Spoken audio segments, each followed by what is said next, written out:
The story opens with the voice of a writer explaining how, throughout history, many Americans were known to be tough, individualistic, and quick to destroy anything they saw as a threat. Then we jump to a quiet afternoon in 1892, in the New Mexico Territory before it officially became a state. A woman named Rosalie, an immigrant making a new life with her family, suddenly faces a nightmare. A group of native warriors attacks their home without warning. Her husband urges her to run and protect their 3 children. She does, but the tragedy unfolds too fast. Her husband is killed, scalped right in front of her and the children. Run! Run! Lucy, give me Jacob.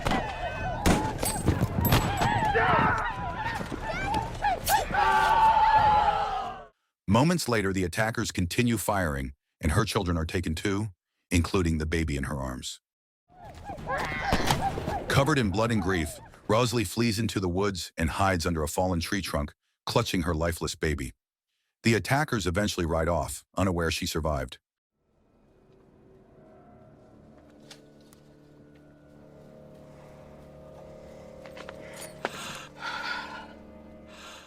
Out of her entire family, only Rosalie is left alive. In that moment, the world showed how cruel survival could be. This is Hostiles. Meanwhile, at Fort Berenger, we meet Captain Joseph Blocker, a veteran U.S. Army officer who has spent decades capturing Native people and fighting in violent conflicts across the West. It's got to be about the end of them, man. It ought not to be this way, Joe. Is there a better way, Tolan? As retirement approaches, he receives one final assignment directly from President Benjamin Harrison. He must escort a Cheyenne war chief named Yellow Hawk, along with his family, back to their homeland in Montana. They have been imprisoned for 7 years and are now being released. The group includes Yellow Hawk's son Black Hawk, his wife Elk Woman, their young son Little Bear, and Yellow Hawk's daughter Living Woman. Colonel Biggs explains that Joseph was chosen because he speaks the language, understands native territory, and knows the route to a place known as Bear Valley in Montana. Yellow Hawk is gravely ill with cancer, and returning him home is meant to improve the government's image in the eyes of Native nations. 2 years earlier, a horrific event called the Wounded Knee Massacre left more than 250 Native men, women, and children dead. This release is meant to soften public perception, not because of compassion. Joseph refuses at first. He has every reason to. 16 years earlier, he fought against Yellow Hawk in battle and watched many of his fellow soldiers die brutally. He still carries deep resentment and trauma from that war, but the order is official and comes from the president. If he refuses, he will lose his pension and possibly face punishment. This will be done, and it will be done by you. Realizing he has no choice, Joseph prepares for the journey north. He selects trusted men including Sergeant Metz, Corporal Woodson, Lieutenant Kidder, and Private Desjardins. The colonel hands him documents proving the government's authorization, something he will likely need along the way. Once the group is outfitted, armed, and ready, they take a final photograph together. Colonel. Their long and uncertain journey begins. From New Mexico to Montana, more than 2,000 miles of unpredictable wilderness lie ahead. As the journey continues, Joseph orders Woodson to confiscate the belongings of Yellow Hawk and his family. He also puts shackles on Yellow Hawk and his son Black Hawk to prevent any attempt at escape.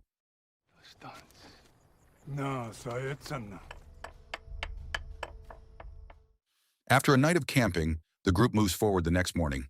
Along the way, they come across the burned remains of Rosalie's home. From the arrow lodged in her husband's body, Joseph immediately recognizes the attackers as Comanche. Comanche. Inside the destroyed house, they find Rosalie in a heartbreaking state. Her mind is lost in shock and grief. She treats her children's lifeless bodies as if they are merely sleeping. Slowly, Joseph manages to guide her away from the ruins and brings her to camp. But when she notices Yellow Hawk's family nearby, the trauma hits her again. To her, all Native people look like the ones who destroyed her world. No, they ain't gonna harm you. They ain't gonna harm you. Rosalie refuses to let the soldiers bury her family. She insists on doing it herself as her final farewell.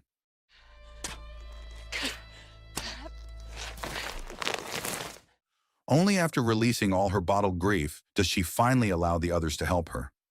When the burial is complete, she quietly asks Joseph to bury her beside them if she dies along the way. Yellow Hawk's family expresses compassion by lending Rosalie clean clothes, but later that night, overwhelmed by despair, she nearly ends her own life. Joseph stops her just in time. The next morning, Yellowhawk shares something important with Joseph. The Comanches should be confined to their reservation in Oklahoma, but many still roam freely and can be extremely dangerous. As a Cheyenne war chief, he knows firsthand how ruthless they can be. He offers his help in case of another attack, but Joseph refuses to unshackle him. The group continues across wide plains and rolling hills. Then out of nowhere, distant gunfire echoes, and Desjardins is hit.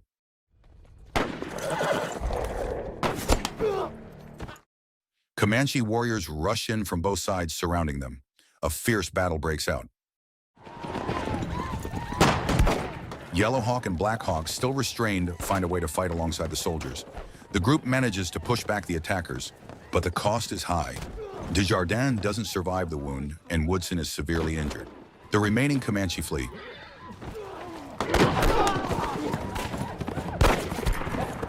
Overwhelmed with rage and grief, Rosalie fires her entire weapon into one of the dead attackers, remembering everything she had lost. Woodson clings to life, and Rosalie tends to him, while the group transports Desjardins' body to be buried later. Seeing their willingness to fight alongside the group, Joseph finally removes the shackles from Yellowhawk and Blackhawk. He makes it clear that if they turn against them, he will not hesitate to kill them. As they travel, Joseph and Rosalie share quiet conversations about faith and survival, something they both desperately need during a trip filled with death and danger. The terrain grows harsher. Mountains, valleys, rivers, and long stretches of empty land test their endurance. They eventually camp in the desert. During the night, while taking turns watching over the group, Metz reflects on his time as a soldier. Even after countless battles, he admits that losing comrades never gets easier. The death of Desjardins weighs heavily on him. The next morning, the group makes a grim discovery. The 3 Comanche warriors who escaped the previous attack are now dead. It becomes clear that Yellowhawk and Blackhawk tracked them down during the night and finished what the battle started. With that, it seems there may no longer be any Comanche roaming the area, since most should have been confined to reservation land. The journey continues for many long miles until they finally reach Fort Winslow in Colorado. There, the group finally lays Desjardins to rest. Later that evening, Joseph shares dinner with Colonel Ross, his wife, and Rosalie. During the meal, Joseph encourages Rosalie to stay behind where it would be safer, but she refuses. She chooses to continue traveling with the group, unwilling to separate from the people who have helped her survive this far. Before they leave, Colonel Ross asks Joseph to take an additional prisoner with him. The man is Captain Tolan, a soldier sentenced to execution for killing Native families outside of battle. Joseph reluctantly agrees, since their route to Montana passes near the fort where Tolan is to be delivered. Chopped up a whole hostile family with an axe, and that's where he deserted from. Ross also assigns 2 new soldiers to join the journey, replacing Desjardins, who has been buried, and Woodson, who must remain at the fort to recover. You'll be taking your prisoner to Fort Pierce. It's an honor to meet you, sir.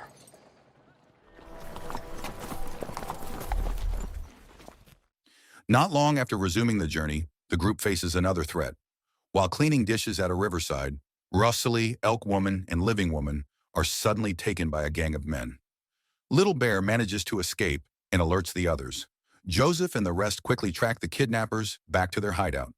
When the moment is right, Yellowhawk insists on leading the rescue. You making all the noise out here, waking us the fuck up! Determined to protect his family, the group launches a swift attack.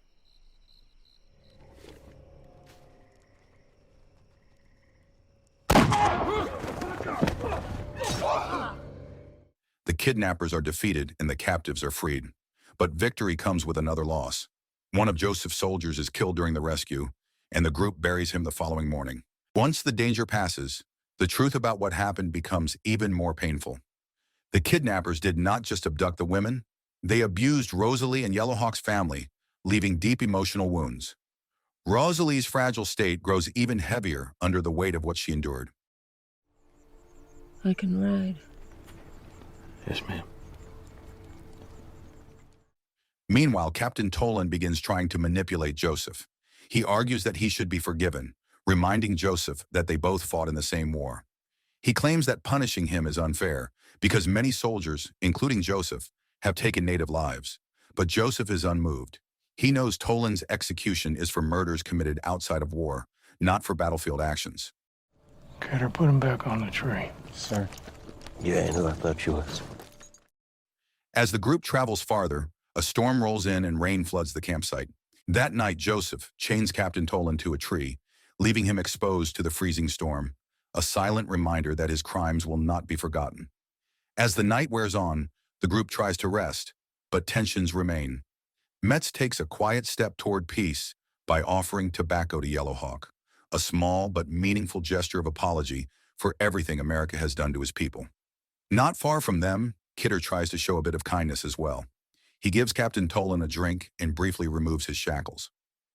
That small moment of trust becomes a fatal mistake. Tolan suddenly lunges, grabs Kidder's weapon, and shoots him. The camp erupts in chaos.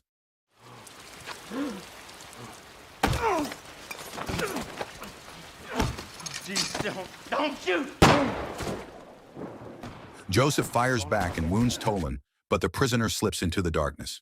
Joseph orders everyone to hold their ground, convinced Tolan will die from blood loss. But Metz, overwhelmed with grief and rage, ignores him and runs into the night to chase him down. Morning brings a mix of calm and heartbreak. Young Little Bear gives Yellowhawk a quail egg, a symbolic gesture to keep his strength as they continue toward Montana. But just a short distance away, the group discovers two lifeless bodies. Tolan is dead, as expected, but beside him lies Metz. The cost of vengeance is now painfully clear. Joseph breaks down. In such a short time, he has lost too many loyal men. What was supposed to be a simple escort mission has turned into something far more tragic and unpredictable. Yellowhawk's condition worsens as his illness advances, and Rosalie stays close, offering whatever help she can. Along the way, the journey reveals a hard truth. An ally can become an enemy, and an enemy can become a friend. In war and survival, lines blur, and nothing is as simple as loyalty and hate. Eventually, the mountains ahead signal they are close to their destination.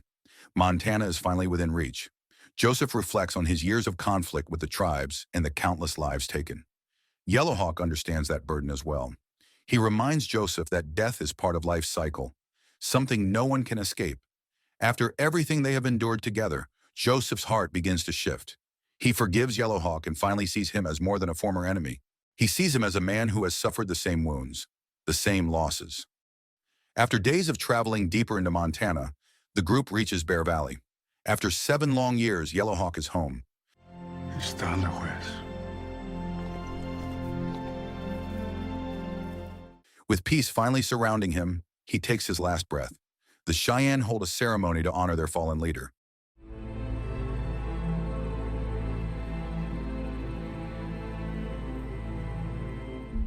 But the peace does not last long. A rancher and his men appear, claiming the land belongs to them.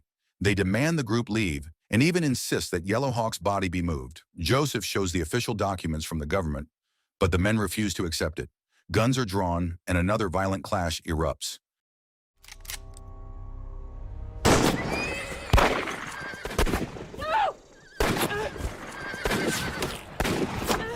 The fight ends with all 4 ranchers dead, but victory comes at the highest cost.